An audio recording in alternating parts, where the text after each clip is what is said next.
Hello guys, welcome back to yet another episode of Top Billers Toolkit, where me and my twin brother interview top billers from all around the globe to unlock the secrets to their success. Today's guest is Chris O'Connell. Chris's story is like something straight out of a movie. He endured horrible abuse from his stepmother as a kid, went on to work at a petrol station as a teenager, wondering what the hell he was going to do with his life. It's only when he found recruitment did he really start to flourish. He went on to build a business worth £25 million. He became a millionaire by age 26. Today we're going to be delving into Chris's story and understanding from his perspective what it was like growing up in poverty as a kid and then going on to make so much money that you can splash out 40k on a single watch, to then losing every single penny and grappling with suicide. This is going to be quite the roller coaster. And as usual, grab a cuppa or a glass of wine, depending on when you're listening to this, and let's get into it, shall we? Hey Chris, how are you? Very well, thanks for having me on. It's great to finally meet you online. Glad to be here. Yeah, like Ben just said a moment before, we've been following you and your journey for many years, so it's quite surreal meeting you.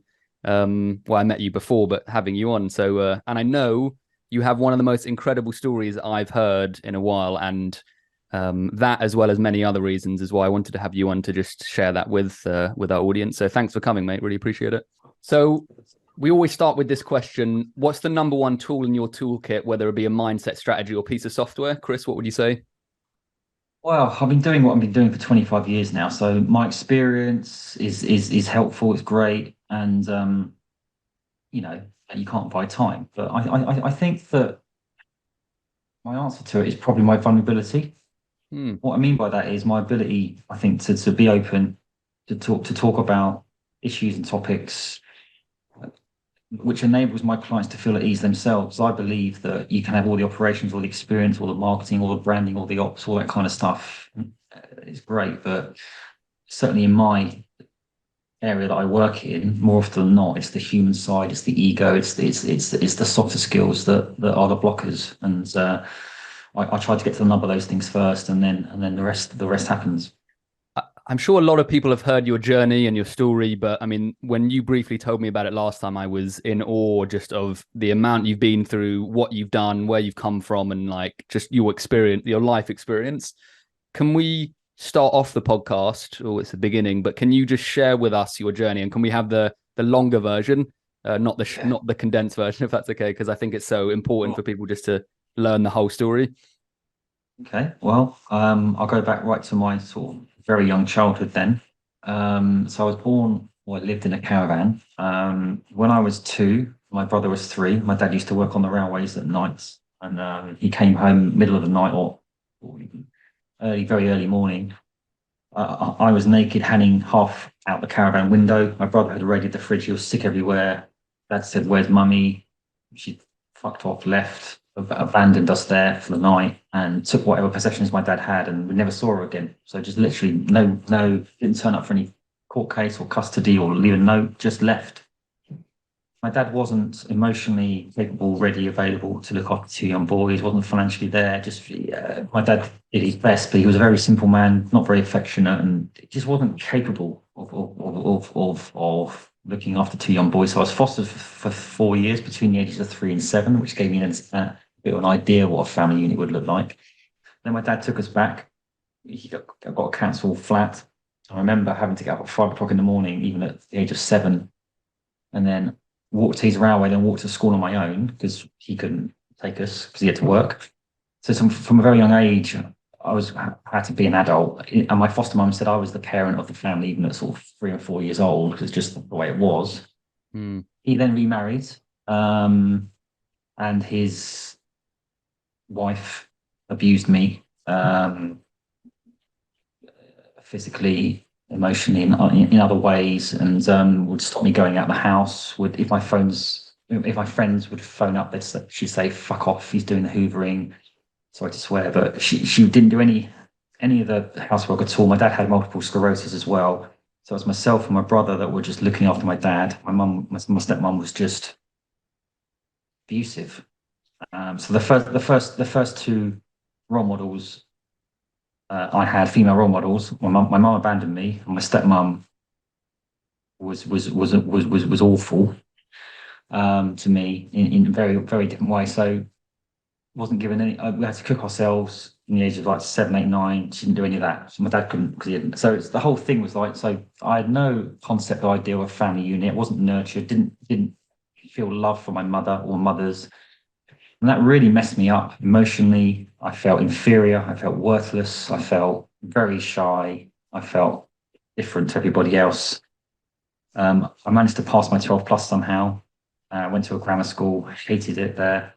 I was called a pikey regularly and got all our clothes from charity shops. It was a very nice school, but I just stuck out like a sore thumb, had free dinners, all this kind of stuff. And didn't complete a full week in my last year because I skived, used to forge my dad's notes and just go on bike rides. And I remember quite a few times I rode to the station and contemplated jumping in front of the train a number of times, actually, even at the age of 12, 13. So my childhood was shit. And obviously I'm very aware that compared to other childhoods, it's nowhere near as bad. But for me personally, it wasn't a very good experience. So I left home at about 15, worked in a petrol station at night, hardware shop at the weekends, just to sort of stand on my own 2 feet, and then managed to get a job at one of the biggest recruitment companies out there, S3, 1.4 billion pound agency with 3,000 or 4,000 consultants worldwide, 60 offices across 20 countries. I walked in there could just about afford a suit. Walked in there, they're all like massive wide ties. This is like 20 years ago, 25 years ago. Ferraris, shiny shoes, real hardcore pinstripe, sell your grandmother for a deal kind of vibe, really brutal. But for some reason, even though all that happened to me, I walked in there and thought, I felt this feeling that this is me, this is my calling. Walked in there and smashed it, absolutely smashed it. Became one of their brands' UK top billers, then became the worldwide top biller across every single person. Was billing £1 million a year in 5 years with my team, made them 15 million quid and absolutely knocked their doors off. Wow. Left there, set on my own business in 2003, got that to 100 people, £30 million turnover, 14 industry awards, 3 offices. I was Southwest Entrepreneur of the Year. Did that in 9 years. Absolutely one of the best business. People still say it was one of, if not the best recruitment businesses out there. It just was. 3 Virgin Fast Track 100 awards in a row, 3 Best Company 3-star awards in a row. It was just this phenomenal business. But I was a millionaire at 26, 27, 28. Range Rovers, cars, houses, more money than sense. I bought a AP watch for 35 grand in chrome, and I thought, I quite like it in rose gold as well, and bought one 45 grand one a week later. Just literally more money than sense. Go out and spend 5 grand on a night out. I could. But I'm very proud of that business. But my business partner then walked in one day and said he didn't want to do it anymore. I couldn't afford to buy him out because it was like business was worth multi-millions of pounds. So we did a private equity deal. He then left. I stayed on as CEO. The first year was quite good. The second year, it was awful. The culture was disseminated. The relationship with me and them, the private equity firm, was horrendous because they were literally counting the coffee granules. The business was built on culture and camaraderie and all the stuff. But they just wanted to sort of look at the bottom line to the degree of it being untenable. I was spending most of my time in my office looking at spreadsheets. And I can't go into too much detail because I've signed an NDA, but I lost that whole business. The relationship became very fractured. There was a legal situation that happened and I lost the whole thing. And in a space of 18 months, lost 25 million quid, lost access to my children, lost 7 houses, got divorced, and had at least 3 suicide attempts because, being a very successful CEO of a multi-million pound recruitment business to then having nothing was really hard to take, and it all collapsed around me. I remember being locking in a pub and not seeing my kids after 6 months was just this feeling of just being vacant and hollow. I was depressed and down, and one time I drove to the station, planned out for a week. I was thinking about suicide aggressively. Every moment of my being was I hated thinking, breathing, walking. Everything was difficult. So I just thought I want to kill myself because it would just relieve me of this feeling. Got in the car, drove to the station, and then walking up and down the platform. I had it all planned out. I was going to jump in front of the train, and then got a phone call and snapped myself out of it. So there's different examples of that happening. Then I left the family home and sleeping on mates' sofas, Airbnbs, had no money, nothing, literally multi-millionaire down to nothing again, because all my money went on legal fees and divorces and whatever, loads of stuff that I lost, and was forced to kind of look at myself.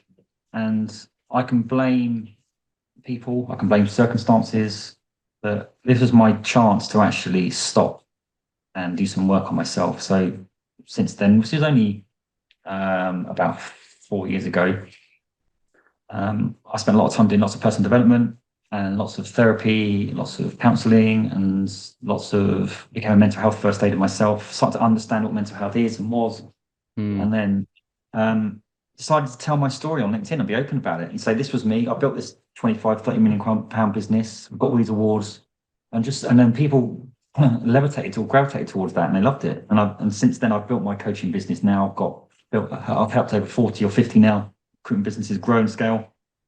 Amazing. And very, very well referenced, very renowned, and I'm enjoying life. So I think that I'm more happier now than when I was with all the money and cars and that kind of stuff. For a period of time, I ended up resenting people with money, and I knew that was the wrong attitude. Now I believe I've got the right balance between earning good money, enjoying myself, but having that internal fulfillment. So I hope that was enough there. Yeah, thank you, mate. That was Thanks, a very Chris. Detailed and you said it beautifully. Can we go back to that moment, Chris? You had a really difficult upbringing, of course, what you've just described. You already had suicide attempts when you were young. You were working in a gas station, and then for the first time, you go and walk into S3, which when I kind of put myself in your shoes, must have been a completely different world. And so can you talk me through, like, what was it like walking into their offices? What was going on in your mind? And why did you feel like this is for me? Because you said, like, I belong here. Can you describe that thought process? It's a strange thing, because I think even from a very young age, I think I was probably born to be a business owner, but I always wanted to run my own business. I always, and I walked into this environment. I had 11 interviews there. That's how they did it. And then the final interview was, was in a boardroom table with the chairman, and we just talked about football. I got off the job, but I just walked in there, and for some reason it was kind of like I had it was like goosebumps. It kind of felt like, hang on a second, this is what I want. Because I had nothing, because my mum walked out on me, because it's almost like I deserve this. But what she did to me and what my stepmom did to me, I think it was almost a case of no one can do anything worse. This is my opportunity to get out of the situation and the life that I would have had. If anything, my mum leaving probably did me a massive favour, and I see it like that, because if her and my dad stayed together, God knows where I'd be now. It almost it forced me to have the drive. It forced me to do that. So it felt exciting for some reason, which is a paradox, because even up until recently, if I have a dinner party with close friends, I might get really anxious and social anxiety. Or I can walk into a client and hold a board meeting and chair and coach massively experienced CEOs. On the flip side, I can be really... So there's a bit of a paradox there. But for me, it was just bizarrely, I just felt, I don't fear this. It was just one of those weird things I can't really explain. It just felt like it was the right thing for me. Pretty fascinating. So from what you just said, Chris, it was a mixture of like excitement that you can change your situation and go to a completely different world, change your world, but also a kind of sticking your two fingers up at the people that did you wrong in this world, and a kind of a balance of those two things that drove you forward. Am I right in saying that? Yeah, I think so. And now I think it's almost like I've said before that maybe I was doing it for the wrong reasons, but I was doing it for the only reasons I could. It was almost like I needed to get that revenge. So It was almost like, and the problem I had was when I got to 5 million, then 10, 15 million, 20 million, 25 million, every time I got there, it was like a massive anticlimax. It was like, oh, okay. Mm. So it soon dawned on me that no matter how big my business would be or whatever, it was never going to fill the void of my mum walking out, my stepmom doing that, and not really being in love with anybody, not really experiencing love. So I was trying to replace what I didn't have with material and things and status and that kind of stuff. Mm. So I think that I almost fell in love with that S3 thing because it almost felt like it was my family, my vehicle, my love. And it's only when I lost it that I realized actually that what I needed to do was start to love myself and respect myself and look at myself first and do things for myself, not for everyone else. Mm. So, I've been a people pleaser in the past. I've fallen into very, very bad relationships. I've attracted the wrong people because of what's happened to me. But now, and I'm still learning and growing, that's changed. Can we go back to that moment, Chris, where you were buying the watches? You were arguably at the pinnacle Yeah. of your life at that point because, previously you'd been in quite a bit of poverty. You hadn't experienced a lifestyle like that. In anyone's mind, that's like, I've reached the top now. I've come from the absolute hell and I've worked Yeah. through it. I've worked my bloody ass off. I've got all the accolades. I'm now at the top. Can you describe to me what was going through your head at that point? Like how are you feeling? How are you thinking? What was going on then? I think I had the money, so it felt as if like I might as well spend it, and it felt as if I've always felt I deserved it, Mm. and I was very carefree with it. I have to say, I spent. I'm not showing off. These are just facts. I spent £16,000 on a 3 night stay in Sardinia. Like, what Well. the fuck am I doing? Absolutely ridiculous. But I just had this inherent belief that this is me. This is a level I'm at, Mm. and now I sit in first class when I go to London, and I'm much more cautious now. I always say, "Oh, should I be spending that kind of money?" But I sometimes I'm very frugal with money now. But what I'm trying to say is, I was quite reckless with money back then. But I almost feel as if you shouldn't be reckless. But I almost feel that if you don't have a relationship with money, or if you start to work really hard, you start to get the rewards and the riches. If then you feel guilty when you're treating yourself, then you're sending out the wrong message as well. It's a real fine line, I think. Mm. So what I've learned with that is when I've had the money back then, I was too frivolous. I do get that. I probably was, but now I'm starting to get the money back. Um, I'm going back on relatively expensive holidays, and I'm spending stuff on my kids. I'm doing some nice stuff, but I'm not saying, "Oh God, I better not do that." It's finding that balance because people I always say money's not the be all and end all. It's not, but you've got to have a relationship with it. You've got to treat it with importance. You've got to respect it, and you've Mm. got to feel that you're worthy of it as well. Mm. Yeah, 100%. I think that's one. I think worthiness is definitely ties into belief system, doesn't it? And I'm guessed by Mm. that point, Chris, you had given yourself so much evidence that you worked your ass off that you were like, yes, I'm worthy to be here because I put the work in. I'm guessing that's where Yeah. most of the belief and kind of worthiness Yeah, came but from. it's funny though because it's like even now, even though I've done what I've done, I'm getting much better at it, and I'm much more kind of like, I don't really care what people think, but I still do. Mm. I still feel as if I've got to prove something a little bit, and I actually think that harnessed in the right way, that's a good thing. But Mm. too much of that is when you go the other way, when you're posting for posting's sake, or you're just trying to get that validation. So I think that actually, like with anything, like with money, like with pain, like with joy, like with all this kind of stuff, some of these negative emotions can actually be good things, like anger as well. If you Mm. harness these things in the right way, everything's can be positive. I totally agree, mate. I think that's such a. I think once people learn to harness those negatives and turn them into good energy, or not even good energy, but the right energy to push them forward, I think Yeah. that's they've unlocked something in life, definitely. Um, Mm. I would love to now kind of go to that point, Chris, where you'd built the 25 million numerous awards, arguably at your peak financially, up till that point. and then it all kind of came crashing down.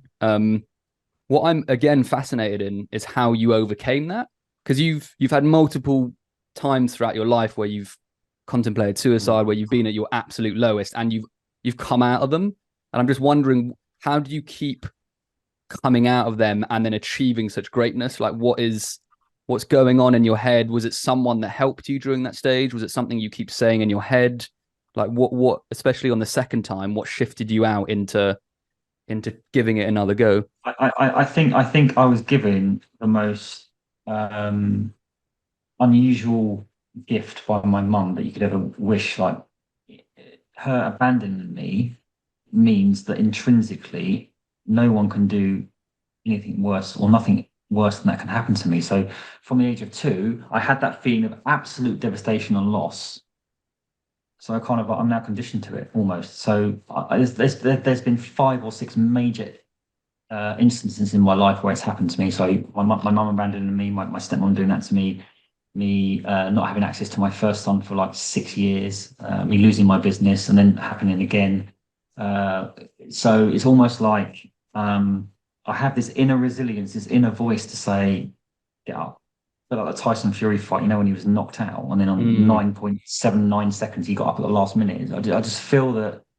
I mean, everyone's got their limit, right? You're going to be punched down so many times, but it's a bit cheesy, like Rocky would say. It is not how hard you get hit, it's how you get up. So Yeah. I think it's just, don't get me wrong, I haven't done it. I've had people around me, I've had coaches, I've had times when it's been difficult, but I think I've just got this inherent thing where, on one hand, it knocked me for 6, but on the other hand, it's given me so much resilience that when it's really, really, really difficult, I just have this thing in my heart and my soul, and go, come on, it's going to be all right. It's going to be all right.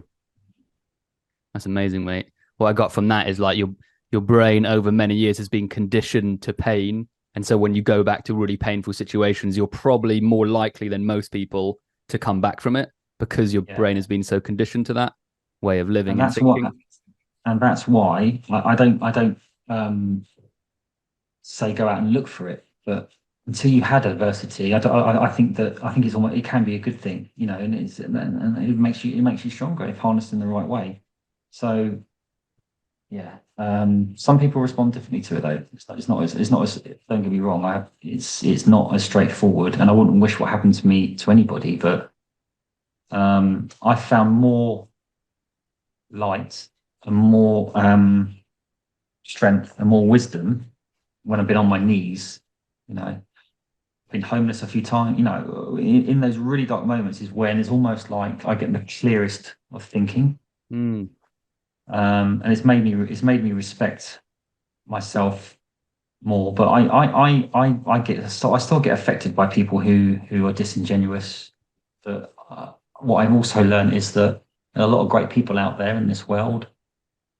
There's also a lot of people out there that are, I call them transactional people, that are only their main modus operandi is to try and get something out of you.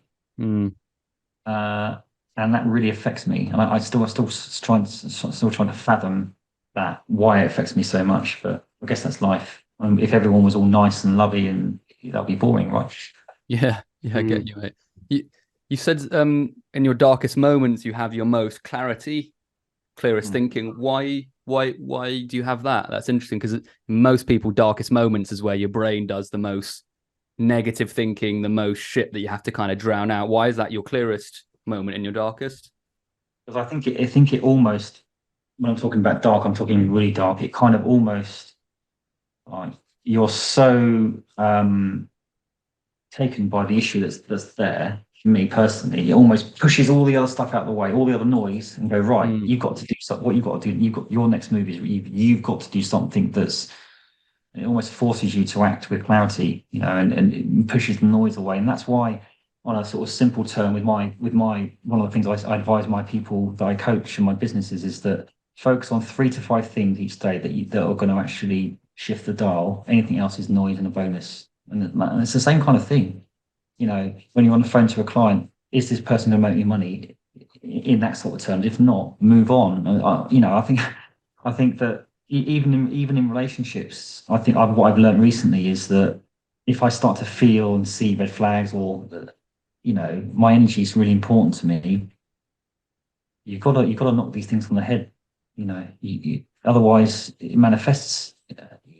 One bad relationship or one bad conversation that you allow to happen, you allow it to happen somewhere else, and it all manifests. And the same with the positive things as well. And sometimes, giving people tough love. I've lost best friends over various things, and up until recently, I would want to go back, and I haven't. And I think it's self-respect for me. Going off on tangent now. Self-respect is really important. If you respect yourself, others will as well. I know it sounds obvious, but No, so true, mate. 100%. If you were to, because I feel like, Chris, you're very self-reflective, very self-aware, and you've done a lot of work on yourself throughout the years, which is evident because of how succinctly and fluently you'd be able to speak about your story, which is tougher than the average story, I would say. If you were to go back and see young Chris in the gas station, he's just about to go to S3, but he doesn't really know that that's happening. I don't know if that is the case, but what advice would you give him now that you kind of been through all of that and come out the other end? What would you tell young Chris in the gas station? I'll say, Chris, I love you. So, because I never had that say to me by my parents, anyone really. The reason why I think I would say that is because even when I was having my success, I didn't love myself. I would go out and get drunk or do whatever, and I would associate success with getting out of my mind or whatever, or buying something, or So I think because I didn't know how to handle that success. I didn't know how to handle relationships. I didn't know what love was. So if I had that a semblance of self-respect, self-love, and I love you, Chris, and I felt loved even by myself, I think I would have done things differently and probably still had the business. But actually losing the business was the best thing for me, because I needed to lose it all again to find myself.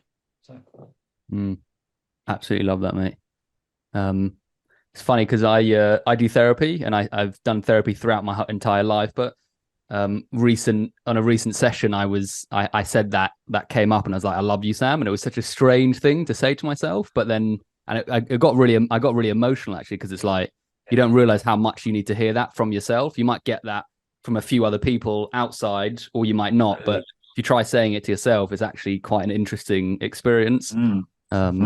So yeah, and people mock about that, don't they, when they say the whole Mel Robbins high five stuff, look in the mirror. And I have had to do stuff like that. I've had to unwire myself and then rewire myself. For a couple of years in my old place, I had a whiteboard in my bedroom, and I had all my values on there, and affirmations like "I love you, Chris," and self-love and self-respect. So every time I woke up, it was so. I do believe things like that do work, and